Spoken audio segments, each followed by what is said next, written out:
Bienvenue. Merci tout le monde d'être là en si grand nombre. C'est super. Donc, comme le disait Vanessa, je suis neuropsychologue au Centre jeunesse de Montréal, donc pour les services de protection de l'enfance à Montréal, au Québec, au Canada, pour situer un peu les gens, parce que je sais qu'il y a quand même une certaine quantité de personnes, semble-t-il, de France qui sont avec nous aujourd'hui. Alors, bonjour. Et je suis aussi clinicien-chercheur une journée semaine là, à l'Institut universitaire Jeunes en difficulté, où je mène des travaux sur les troubles de l'attachement chez les enfants. Et je suis aussi professeur associé, professeur habilité au département de psychologie à l'UQAM et à l'Université de Sherbrooke, où je co-supervise là, des étudiantes au doctorat. Donc, aujourd'hui, je vais vous parler des troubles de l'attachement, juste rapidement pour faire un petit, juste pour placer un peu les termes. Euh, Quand je parle de troubles de l'attachement, en fait, de quoi je parle? Je fais référence au terme de attachment disorder en anglais. Puis, quand j'utilise ce terme-là, je parle du trouble réactionnel de l'attachement, donc le reactive attachment disorder en anglais, et le trouble de désinhibition du contact social, le disinhibited social engagement disorder en anglais. Donc, c'est de ça dont on va parler aujourd'hui. Le plan de la présentation, alors je vais vous parler un peu de la définition des troubles de l'attachement, de quoi, comment on les conceptualise aujourd'hui. Je vais passer quand même un certain temps sur le fait que c'est un domaine quand même assez controversé, les troubles de l'attachement, puis il faut un peu connaître ces controverses-là, je pense, quand on commence à lire sur ce sujet-là et à se former sur ce sujet-là. Ensuite, je vais parler des distinctions entre les troubles d'attachement et les attachements insécurisants et désorganisés. Ensuite, je vais parler un peu de la prévalence, les facteurs de risque, la comorbidité des troubles d'attachement. Je vais aborder brièvement un guideline d'évaluation et d'intervention qui a été publié et je vais parler un peu de mes projets de recherche là, en protection de la jeunesse. Donc, les troubles de l'attachement et les systèmes nosologiques. Donc, maintenant, on a le DSM-5 qui a été publié en 2013, le DC 0-5 en 2016 et la CIM-11 qui vient tout juste de sortir. En fait, les critères diagnostiques viennent tout juste de sortir pour la CIM-11. Donc, ce que je veux vous montrer ici, c'est que dans chacun de ces ouvrages-là, qui sont des systèmes de classification là, des troubles mentaux, il y a maintenant une section qui s'appelle les troubles reliés au trauma et au stress. Là, ça n'a pas exactement le même nom dans chaque ouvrage, mais on comprend que c'est relativement la même chose. Les deux types de troubles d'attachement sont maintenant reconnus dans ces trois ouvrages-là. Et ce qui est intéressant, c'est que maintenant, dans ces trois ouvrages-là, on parle pas mal de la même chose. Les critères diagnostiques sont vraiment rendus beaucoup plus cohérents, donc du DSM-5 au DC-0-5 puis à la CIM-11, ce qui n'était pas du tout le cas avant ça. Il faut quand même bien comprendre ça quand on parle des troubles de l'attachement. Par exemple, dans le DSM-4, puis dans la CIM-10, c'était vraiment très différent la façon dont on définissait ces troubles-là et différent de comment on les conceptualise dans ces trois ouvrages-là qui sont maintenant beaucoup plus, comme je disais, cohérents entre eux. Donc, pour les deux types de troubles d'attachement, je vais vous montrer la définition du DSM-5, mais c'est pratiquement la même chose donc dans le DC 0-5 puis dans la CIM-11. C'est pratiquement du copier-coller d'un à l'autre. Pour le trouble réactionnel de l'attachement, de quoi on parle? Donc, le critère A, c'est un mode relationnel durable vis-à-vis des adultes qui prennent soin de l'enfant, qui est caractérisé par un comportement inhibé et un retrait émotionnel. Donc, ça prend les deux critères A pour parler de troubles réactionnels de l'attachement. Puis ça, c'est vraiment important parce que ce n'était pas du tout comme ça dans le DSM-4 et dans la CIM-10. Ça amène vraiment beaucoup de changements. Donc, le critère A1, c'est que l'enfant recherche rarement ou pas du tout de réconfort quand il est en détresse là, auprès des figures de soins. Et le critère A2, c'est que l'enfant il ne répond pas au réconfort non plus, rarement ou pas du tout au réconfort quand on lui en donne. Donc, ça prend ces deux critères-là pour parler d'un trouble réactionnel de l'attachement. C'est vraiment rare là, dans nos projets de recherche qu'on fait. C'est très rare que les enfants manifestent ces deux critères-là là, à un niveau clinique. Le critère B, donc ça en prend 2 sur 3 des symptômes décrits en B. Donc, c'est un trouble social et émotionnel persistant. Donc, ça prend une faible réactivité sociale et émotionnelle à autrui, des affects positifs restreints, comme par exemple pas beaucoup de joie, de fierté qui est exprimée. Et le critère B3, c'est des épisodes inexpliqués de colère, de peur ou de tristesse dans des interactions qui sont non menaçantes avec les figures de soins. Donc, ça, c'est les critères pour le trouble réactionnel de l'attachement. Pour le trouble de désinhibition du contact social, le critère A, ça en prend 2 sur 4. Donc, c'est un mode relationnel avec lequel l'enfant approche et interagit avec des adultes inconnus. Donc, le A1, c'est l'enfant qui montre peu ou pas de réticence à interagir avec des adultes étrangers. Le critère A2, c'est l'enfant qui fait preuve d'un comportement trop familier.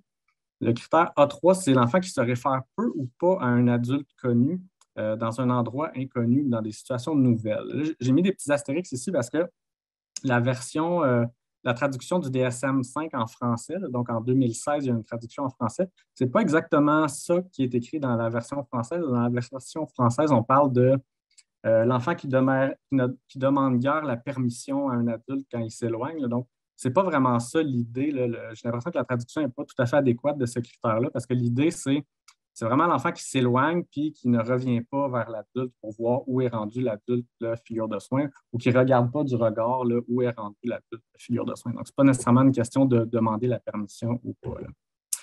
En A4, c'est l'enfant qui pourrait partir facilement avec un étranger. Donc, ça prend 2 sur 4 de ces critères-là pour parler d'un trouble de désinhibition du contact social.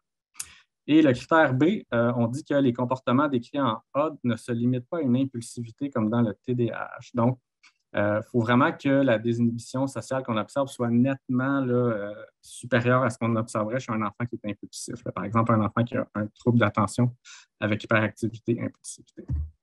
Les autres critères diagnostiques, dans les 2 cas, tant pour le trouble réactionnel de l'attachement que pour le trouble de désinhibition du contact social, ça prend donc, il faut que l'enfant ait vécu des formes extrêmes d'insuffisance ou de carence de soins. Donc, soit de la négligence, soit des changements répétés de figure de soins, comme par exemple avoir été placé dans plusieurs familles différentes là, en bas âge, ou une éducation dans des conditions inhabituelles qui limitent sévèrement les possibilités d'établir des attachements sélectifs. On pense ici, par exemple, à grandir, passer les premières années de sa vie dans un orphelinat.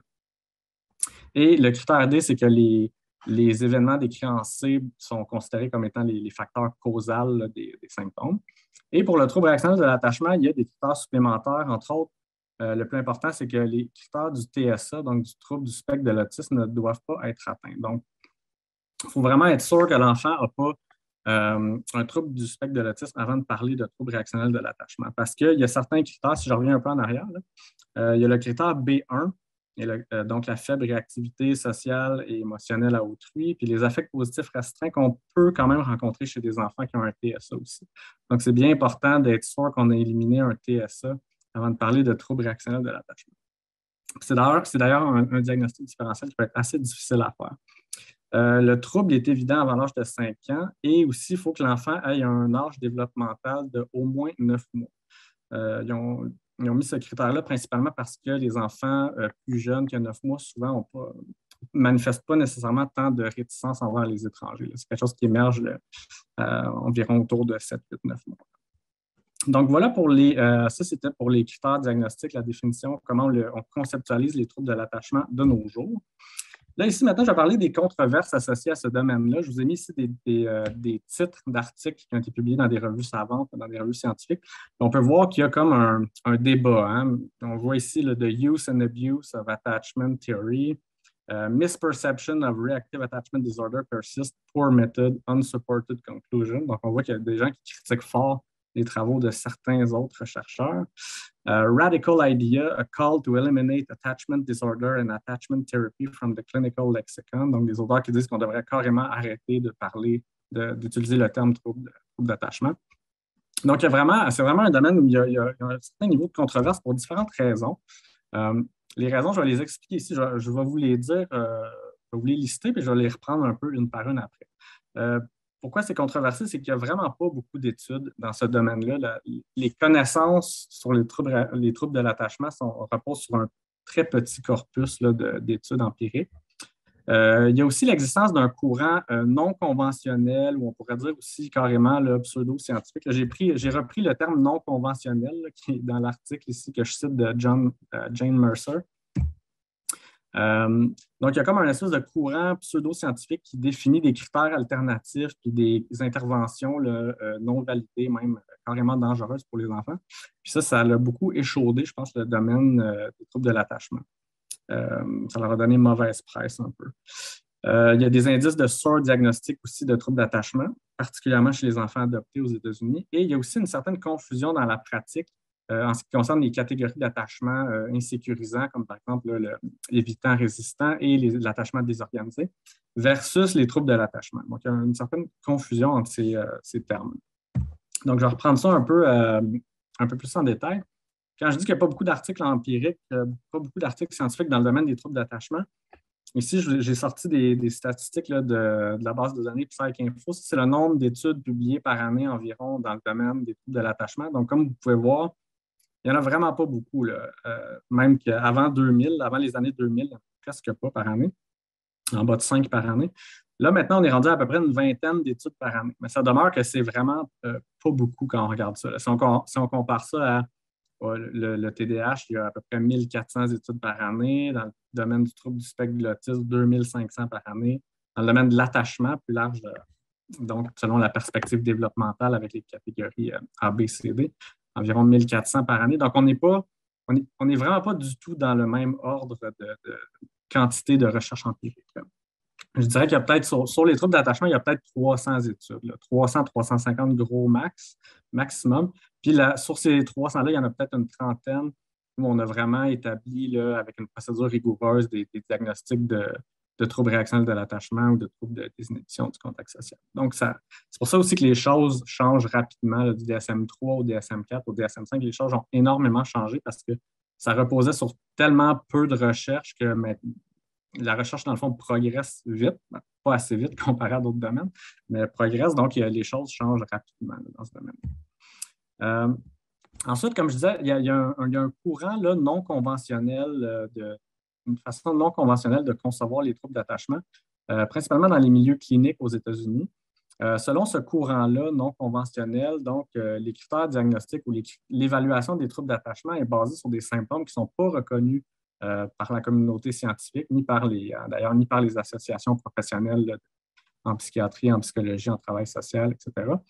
Donc, ce courant-là alternatif propose que les troubles d'attachement, ces enfants-là auraient des comportements de type de fixation sur le sang et la violence. C'est des enfants qui sont agressifs avec les plus jeunes, cruels envers les animaux.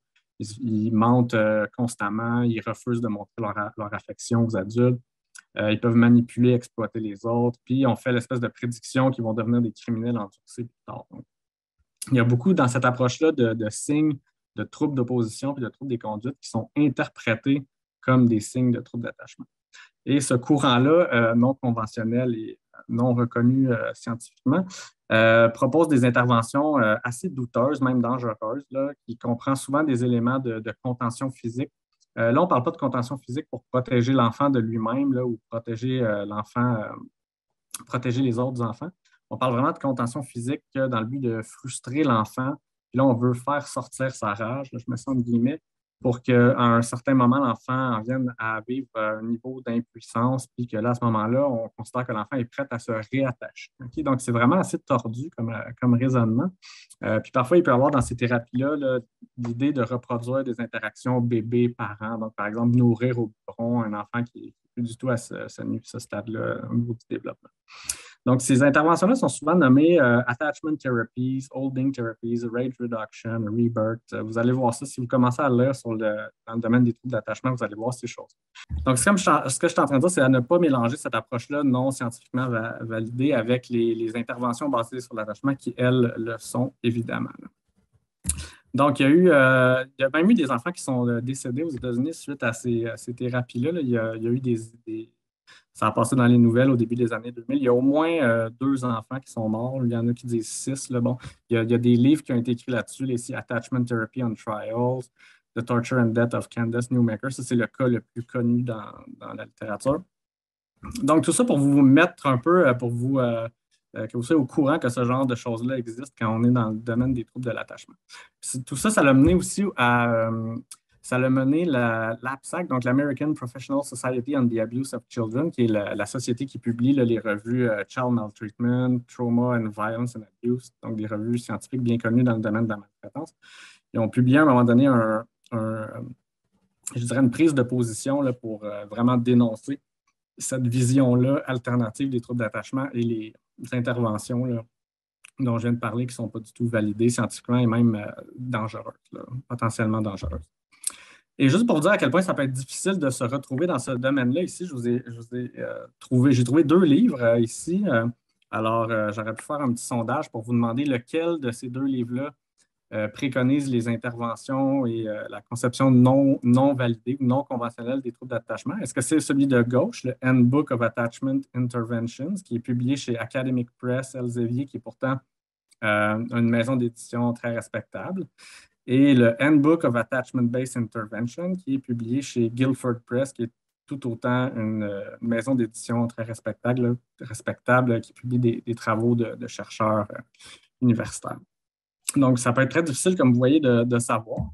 C'est celui de gauche qui propose des interventions là, non conventionnelles et celui de droite là, qui va selon les approches conventionnelles validées par la science. Euh, Aussi, par rapport aux signes de soi diagnostic des troubles d'attachement, je vous ai mis deux études ici qui ont publié des données. Donc, ces deux études-là, celle d'en haut en jaune, là, celle de Woolgard et Baldock, il y avait 100 enfants. C'est au Royaume-Uni, puis en bas, c'est aux États-Unis. Mais ils ont pratiquement le même échantillon. Là, c'est 100 enfants, la moitié adoptés, la moitié en famille d'accueil environ. Puis ce qu'ils ont fait, c'est qu'ils ont regardé dans les dossiers de ces enfants-là, lesquels ont reçu un diagnostic de trouble d'attachement par un clinicien dans la communauté. Donc, et ici, on peut voir que dans l'étude au Royaume-Uni, il y avait 21 des enfants qui avaient un diagnostic à leur dossier de trouble d'attachement. Et eux, quand ils ont appliqué une méthode d'évaluation rigoureuse, les chercheurs ils ont vu ces 100 enfants-là en clinique. Et ce qu'ils ont trouvé, c'est aucun qui avait un trouble réactionnel de l'attachement et 4 seulement qui avaient un trouble de désinhibition du contact social. Donc, il y avait comme une surestimation de à peu près 5 fois plus ici de cas de diagnostic à leur dossier. Et même chose aux États-Unis, il y avait 39 des enfants qui avaient un diagnostic de trouble d'attachement à leur dossier, donc posé par un clinicien dans la communauté. Et ils ont trouvé 0 de troubles réactionnels d'attachement et 9 de troubles de désinhibition du contact social. Donc, encore une fois, à peu près 4 fois plus de diagnostics au dossier. Donc, il y a donc des indicateurs quand même assez importants que dans certains échantillons, certaines populations, particulièrement chez les enfants adoptés, semble-t-il, il y a l'air d'avoir un certain surdiagnostic des troubles de l'attachement. La distinction entre attachement et troubles d'attachement, maintenant dont je voulais parler, ça, c'est un article, c'est une revue de littérature sur l'attachement désorganisé, une revue de littérature importante publiée en 2017. Puis dans cette revue de littérature-là, on aborde la question de l'attachement désorganisé vis-à-vis l'attachment disorder, quels sont les liens. En gros, tous ces chercheurs-là, c'est vraiment tous des experts internationaux. C'est vraiment une prise de position un peu à cet effet-là aussi. Là. Donc, to be clear, they are completely different things. Okay? Donc, c'est vraiment deux choses complètement différentes. Les catégories d'attachement comme l'attachement désorganisé et les troubles d'attachement. Puis je parle de ça aussi parce que il y a clairement une confusion chez les professionnels de l'évaluation. Ici, ça, c'est des choses que je vois souvent. Ça fait 14 ans que je travaille pour les services de protection de la jeunesse. J'ai lu des centaines de rapports de différents professionnels.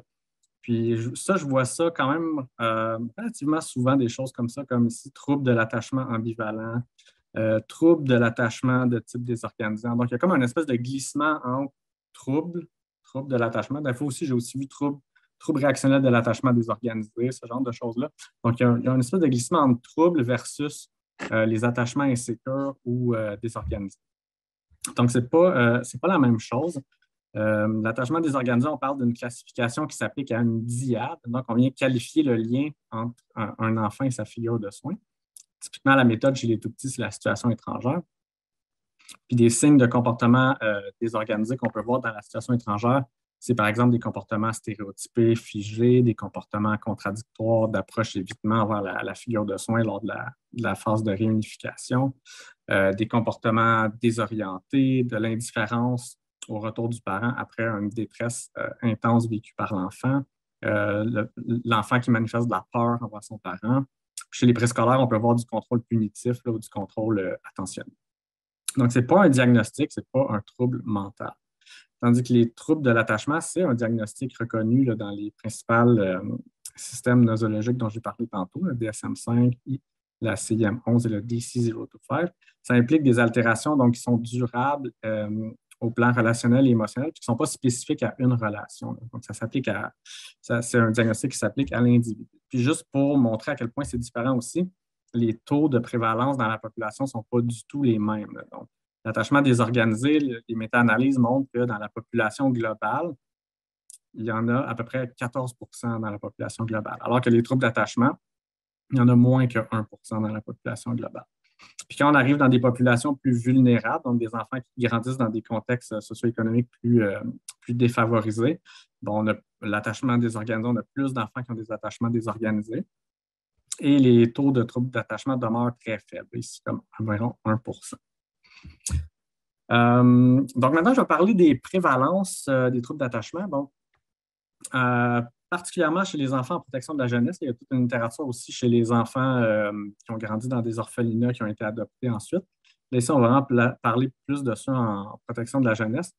Les premières études ont montré qu'il y avait peut-être entre 19 et 42 de troubles d'attachement. Ça, c'est quand on ne distingue pas les sous-types, en fait, les deux troubles d'attachement. Il y avait une époque où, en recherche, on ne distinguait pas vraiment les deux types de troubles d'attachement parce que, par exemple, dans le DSM-4, il y avait un seul diagnostic. Par la suite, par exemple, comme vous pouvez voir, c'est très récent, là, ces études-là. Ça a été fait dans les 5 dernières années environ. Là. Ce qu'on voit quand on mesure les troubles d'attachement, les deux types là, séparés, les deux sortes de troubles d'attachement séparés, le trouble réactionnel de l'attachement a l'air assez rare quand même en famille d'accueil. Il y en a quelques cas, mais c'est généralement en bas de 5 Et tandis que pour ce qui est du trouble de désinhibition du contact social, là, ça varie quand même beaucoup d'une étude à l'autre. On passe de 9 ici à 49 donc ce n'est pas encore clair exactement combien il y en a, mais il y a l'air d'en avoir quand même pas mal plus que des enfants qui ont un trouble réactionnel de l'attachement. Puis en centre de réadaptation, donc dans nos milieux institutionnels comme les foyers de groupe, les unités globalisantes au Québec qu'on appelle, donc les enfants qui typiquement qui ne réussissent pas à vivre en famille d'accueil parce qu'ils ont trop de difficultés, trop de dysfonctionnements, donc ceux qui vivent dans des milieux de réadaptation. La prévalence est inconnue. Il n'y a aucune étude qui a jamais fait ça jusqu'à maintenant. Mais nous, on le fait. Donc, ça, c'est des données préliminaires de notre projet de recherche. On vient de compléter une collecte de données à ce sujet-là. La prévalence des troubles de l'attachement, nous, qu'on a trouvé dans un échantillon, on a 368 enfants dans notre échantillon. Donc, là-dedans, il y en a 98 dans la communauté. Donc, c'est des enfants qu'on a recrutés dans des écoles, là, dans des classes régulières. On en a 147 en famille d'accueil et 123 en centre de réadaptation. C'est des enfants de 5-12 ans dans notre échantillon. Et ce qu'on voit quand on utilise, nous, on a utilisé l'entrevue RADA, donc c'est une entrevue clinique semi-structurée qui permet d'arriver à une classification diagnostique basée sur le DSM-5. Donc, quand on utilise cette entrevue-là, ça prend à peu près une demi-heure, 45 minutes à l'entrevue. En fait, l'entrevue, il y a beaucoup d'items il y a des items qui portent sur les critères strictement DSM-5, mais il y a d'autres items aussi qui portent sur des critères plus DSM-4, CIM-10. Donc, c'est aussi pour la recherche qu'on l'utilise. Donc, c'est assez détaillé et structuré comme entrevue. On arrive à des taux, comme vous voyez, de troubles réactionnels de l'attachement à famille d'accueil assez bas, nous aussi. En fait, il y en a seulement un qui cotait sur les 147.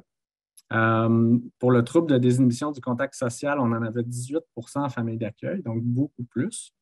En centre de réadaptation, on avait 7 de troubles réactionnels de l'attachement et 10 de troubles de désinhibition du contact social. Donc, je suis pas mal sûr que ça, c'est les premières données qu'on a sur les enfants en centre de réadaptation par rapport aux troubles de l'attachement.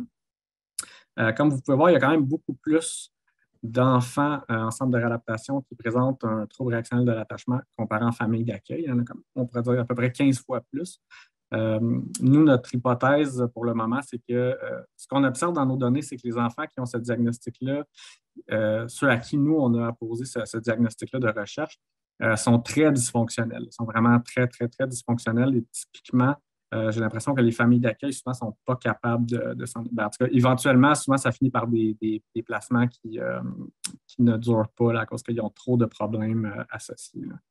Et pourtant, ici, comme avec le trouble de désinhibition du contact social, on voit qu'il y en a plus en famille d'accueil. Ça peut être un peu étonnant.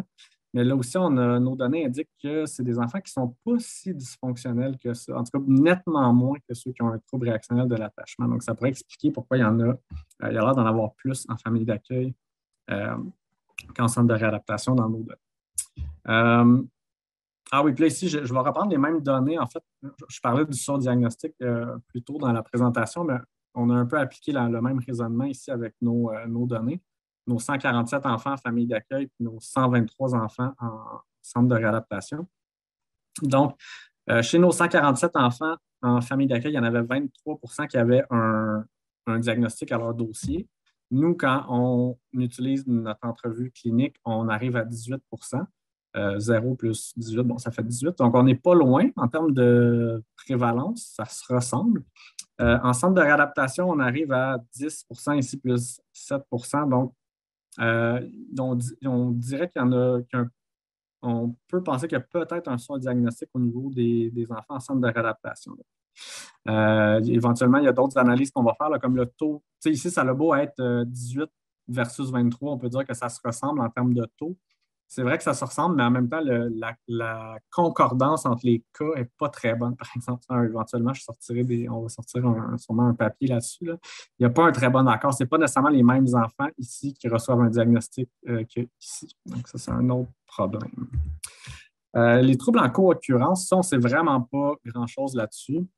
Les enfants qui ont un trouble réactionnel de l'attachement, on a vu qu'ils peuvent avoir un QI plus faible, des symptômes dépressifs. Ça, c'est quelque chose qui a été observé à quelques reprises dans la recherche. Et les enfants qui ont un trouble de désinhibition du contact social, pas de lien avec le QI. Par contre, il y a une association avec l'impulsivité, les symptômes de TDAH et les symptômes externalisés. Donc, tout ce qui a rapport avec les troubles d'opposition, les troubles des conduites. Les troubles, ici, ça, c'est des données de notre projet ici. Ça aussi, c'est très préliminaire comme données, mais je vais les présenter quand même.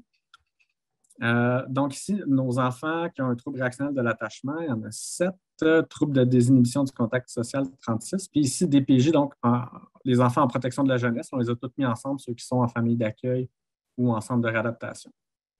Là, ce qu'on voulait aller voir, c'est quand on regarde les diagnostics au dossier de ces enfants-là, est-ce qu'il y a des différences entre les enfants typiquement là, en protection de la jeunesse et nos deux groupes d'enfants qui ont un trouble de l'attachement? Et jusqu'à maintenant, il n'y a pas grand-chose qui ressort. Ça, je ne suis pas sûr que ce serait significatif comme différence. C'est trop un petit échantillon. Par contre, il y a l'air d'avoir plus de déficiences intellectuelles là, chez les enfants qui ont un trouble réactionnel de l'attachement. Donc, un peu comme je disais tantôt, il y a des données qui semblent indiquer qu'il y a un lien avec le QI là, chez les enfants qui ont un trouble réactionnel de l'attachement. Puis les autres diagnostics, donc, qui sont. La slide d'avant, c'était les troubles neurodéveloppementaux. Là, ici, on parle des autres types de diagnostics. Il n'y a pas beaucoup de différence au niveau des diagnostics au dossier. Là. Le seul qui a l'air d'avoir une différence, on n'a pas encore fait les tests statistiques, là. Il y a l'air d'avoir plus de troubles d'opposition chez les enfants qui ont un trouble réactionnel de l'attachement comparé aux enfants typiquement en protection de la jeunesse. Bon, ça reste à voir dans des analyses qu'on va faire là, plus tard. D'autres associations qu'on voit dans la littérature, dans les écrits, dans les recherches sur les troubles de l'attachement, pour le trouble réactionnel de l'attachement ici, ce qu'on voit, c'est ça repose sur vraiment pas beaucoup d'études. Ici, vous voyez en bas, j'en ai mis 3, c'est à peu près pas plus que ça là, comme étude. Donc, c'est matière à changement là, dans les prochaines années s'il se met à avoir plus d'études sur ce sujet-là. La cognition sociale peut être plus faible. La cognition sociale, c'est quand on parle de la capacité de l'enfant, par exemple, à inférer des états mentaux autrui, donc comprendre un peu ce qui se passe dans la tête des autres. Aussi, la reconnaissance des émotions, ça fait partie de ça, la cognition sociale. Donc, la cognition sociale a tendance à être plus faible, mais en même temps, on n'est pas encore sûr. Peut-être que ça pourrait seulement être, en fait, causé par le fait qu'ils ont un niveau intellectuel le plus faible. C'est peut-être ça qui pourrait expliquer ceci. Il y a aussi un concept de soi plus négatif. Les enfants qui ont tendance à avoir des concepts d'eux-mêmes plus négatifs, donc se dévaloriser devant l'échec, et aussi des concepts, des représentations des adultes connus et inconnus comme étant plus potentiellement là, dangereux, là, beaucoup de méfiance. Ils font moins confiance à leurs enseignantes, aussi il y a des études qui ont montré ça, et un biais d'attribution hostile, donc tendance à interpréter là, les intentions des autres envers eux comme étant potentiellement hostiles. Le trouble de désinhibition du contact social, ça ne semble pas associé au QI, par contre, au niveau intellectuel, ni à la cognition sociale. Il y a quand même 4-5 études qui montrent ça, donc ça semble un peu plus robuste comme résultat. Par contre, c'est des enfants qui ont des difficultés d'inhibition. Donc, on pense aux fonctions exécutives, la capacité à stopper une réponse activée ou dominante, un comportement activé ou dominant, en lien avec l'impulsivité, aussi le concept d'impulsivité. Ce qui n'est pas clair, c'est à quel point les difficultés d'inhibition sont causées par le TDAH qui est en co-occurrence. Donc, il y a quand même une certaine proportion des enfants qui ont un trouble de désinhibition du contact social qui ont aussi un TDAH. Donc, on n'est pas sûr si ce n'est pas en fait le TDAH qui explique ça. Ça aussi, dans les prochaines recherches, il va falloir clarifier ça un peu. Ils ont tendance à avoir un concept de soi plus positif quand ils se décrivent. Donc, peut-être un peu de surestimation ou d'idéalisation d'eux-mêmes, on ne sait pas encore. Plus de confiance envers les adultes significatifs, plus de dépendance dans la relation enfant-enseignant. Ça, c'est des choses qui ont été observées. Et une absence de réactivité physiologique quand ils sont laissés seuls. Donc, quand on parle d'enfants d'âge préscolaire ici, ou qui sont laissés seuls ou avec un étranger, là, il n'y a pas de réaction physiologique, alors que chez la plupart des enfants, il y a comme même ceux qui ne manifestent pas nécessairement de peur observable, ils vont avoir une réaction physiologique qui va être observée, ce qui n'est pas leur cas à eux.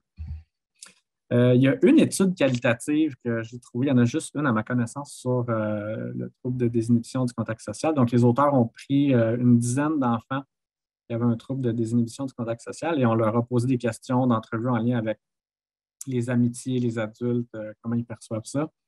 Au niveau de l'amitié, ce qui ressortait comme thème dans les analyses qualitatives, c'est un manque de distinction entre les niveaux d'intimité. Donc, souvent, avoir des connaissances, des amis ou des meilleurs amis, tout ça était un peu mélangé.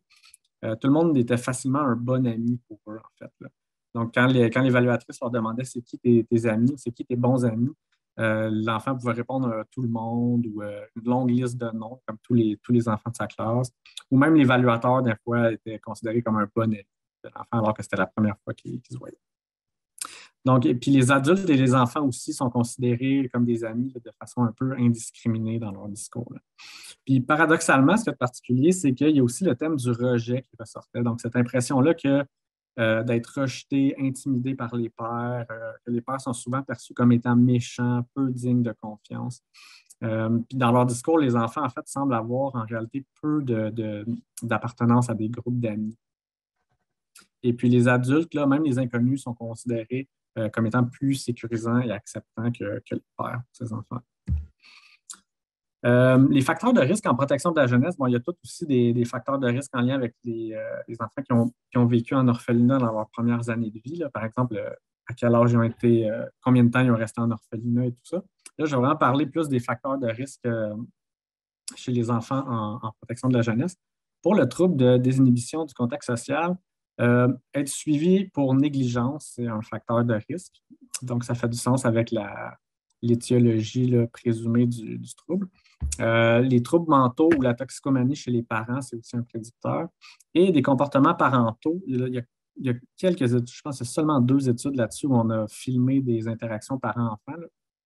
On a vu des comportements associés aux troubles de désinhibition du contact social, des comportements de désengagement, de retrait. Donc, le parent qui répond peu ou pas du tout aux signaux de l'enfant, qui initie peu d'interaction avec l'enfant, qui offre peu de stimulation. Donc, on peut penser ça aussi que c'est en lien avec la négligence.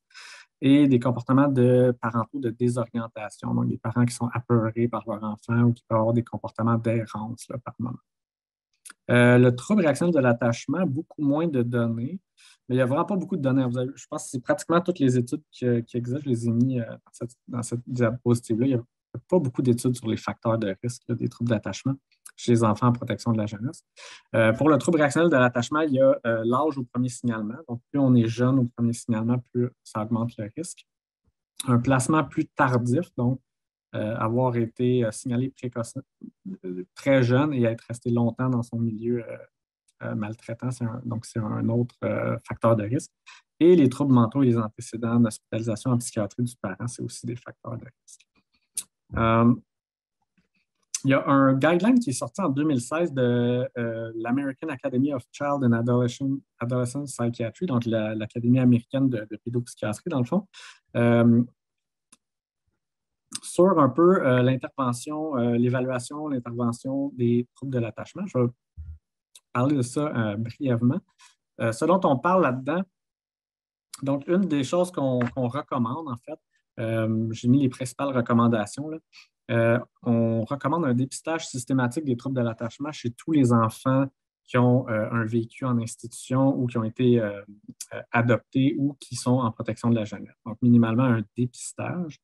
Euh, Ensuite, quand le dépistage est positif, quand l'enfant semble manifester des signes de troubles d'attachement, il devrait y avoir un processus d'évaluation diagnostique des troubles de l'attachement comprenant minimalement là, une entrevue détaillée, puis idéalement des observations aussi de l'enfant avec sa figure de soins et avec une personne qui ne connaît pas, un étranger. Ensuite, on propose de procéder à une évaluation complète afin d'évaluer les possibles troubles en comorbidité parce qu'il peut y avoir, il peut y avoir différents troubles là, qui accompagnent les troubles de l'attachement. Puis il faut aussi bien éliminer le TSA dans le cas du trouble réactionnel de l'attachement.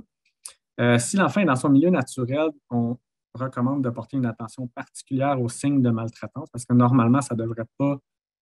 S'il y a un trouble de l'attachement, normalement, c'est qu'il y a eu soit de la maltraitance, ou soit un vécu en orphelinat, ou soit des placements répétés. Normalement, ça ne peut pas apparaître comme ça s'il n'y a pas eu des antécédents de ce type-là. L'intervention la plus importante, c'est que l'enfant doit bénéficier d'une figure de soins stable et émotionnellement disponible. Il n'y a pas vraiment d'intervention pour le moment validée spécifiquement pour les troubles d'attachement. En fait, la seule intervention qu'on pourrait dire qui a été validée, c'est le placement. Donc, les enfants qui ont vécu en orphelinat, c'est très clair là, que quand ils sont placés en famille d'accueil, la majorité s'améliore énormément au symptômes de troubles d'attachement. Ça, c'est assez bien démontré. Mais au-delà de ça, il n'y a aucune intervention qui a été validée jusqu'à maintenant spécifiquement pour les troubles d'attachement, donc spécifiquement pour ces troubles-là. Parce que comme vous avez vu au début, là, le domaine de la recherche des troubles d'attachement est encore en train j'aurais envie de dire, on commence à s'entendre sur c'est quoi les troubles d'attachement. Donc, je dirais que ce n'est pas rendu encore à développer des interventions. Là. Quoi qu'il y en a qui le font, là, ça commence. Mais les auteurs de ces guidelines-là suggèrent que les interventions basées sur l'attachement, donc qui sont reconnues par la science, on peut penser à l'intervention relationnelle, là, qui est l'intervention par vidéo feedback là, pour augmenter la sensibilité parentale ou travailler la relation figure de soins enfant. C'est des interventions qui sont potentiellement, qui pourraient être aidantes, hein, probablement avec ces enfants. On mentionne aussi que les interventions complémentaires doivent être fournies aussi, donc pour les troubles qui accompagnent souvent ces diagnostics-là. Donc, potentiellement, si l'enfant a un trouble de position, trouble des conduites, TDAH, etc. Je vais parler rapidement des projets de recherche que je fais au Centre jeunesse de Montréal. Donc, on a 3 projets de recherche principalement. Il y en a un qui porte sur la validation d'un questionnaire sur les troubles de l'attachement. C'est le premier projet de recherche qui est presque fini, presque terminé. On a un deuxième projet qui porte sur les facteurs de risque là, du trouble réactionnel de l'attachement et du trouble de désinhibition du contact social chez les enfants placés. Donc, celui-là aussi, ce deuxième projet-là est presque complété. En fait, on a presque toutes les données pour ce projet-là aussi. Et il y a des sous-objectifs dans ce projet-là qui est de valider une entrevue semi-structurée pour évaluer les troubles de l'attachement. Donc, je vous ai parlé un peu tantôt rapidement de cette entrevue-là, l'entrevue RADA. Puis il y a aussi un autre sous-objectif qui est de faire une méta-analyse sur la prévalence des troubles de l'attachement. En fait, ça, c'est les articles de thèse de doctorat d'une étudiante de Maud Archambault. Je ne sais pas si elle est là aujourd'hui, mais ça fait partie de sa thèse de doctorat. Et il y a un troisième projet qui n'est pas encore débuté, mais qui est financé, qui porte aussi sur les facteurs de risque des troubles de l'attachement, mais cette fois-ci chez les tout-petits qui sont signalés à la protection de la jeunesse. Donc ici, c'est vraiment pour les enfants placés. Plus vieux, ici, c'est chez les enfants signalés. Puis, on travaille aussi sur la validation d'une grille de codification de la maltraitance à l'intérieur de ce projet-là pour coder les rapports des intervenants en protection de la jeunesse, là, pour aller chercher le maximum d'informations sur les différentes dimensions de la maltraitance. Donc, comme vous pouvez le voir, il y a quand même il y a une bonne partie de mes projets de recherche qui portent sur le développement ou en tout cas la mise à jour d'outils psychométriques parce qu'on est on est encore à une étape, je pense, où les cliniciens ont besoin d'outils plus. En fait, il n'y a pratiquement pas d'outils pour les cliniciens qui peuvent utiliser là, dans la pratique clinique pour dépister ou évaluer les troubles d'attachement de façon plus structurée. Donc, ça apporte beaucoup là-dessus.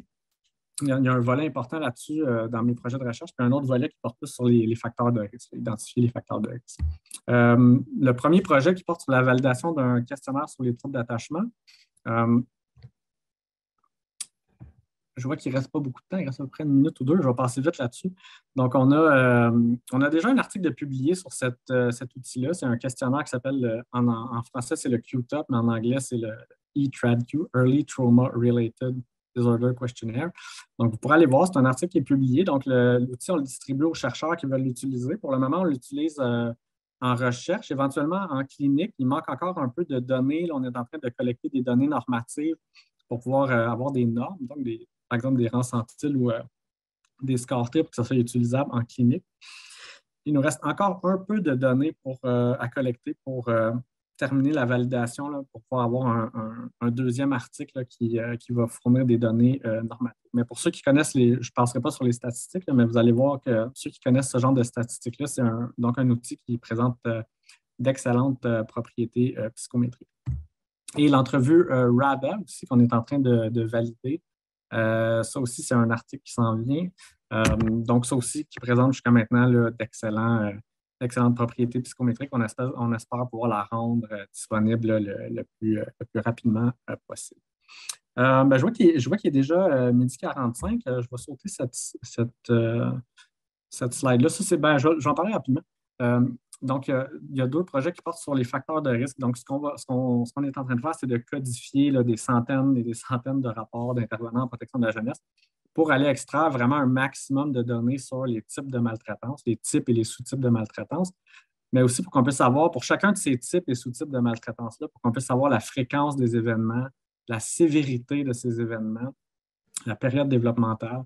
Donc, allez voir qu'est-ce qu'il y a là-dedans qui permet de prédire plus précisément là, les deux types de troubles d'attachement. Donc voilà, ça fait le tour pour aujourd'hui en 45 minutes. C'était ça le temps j'avais le temps de faire.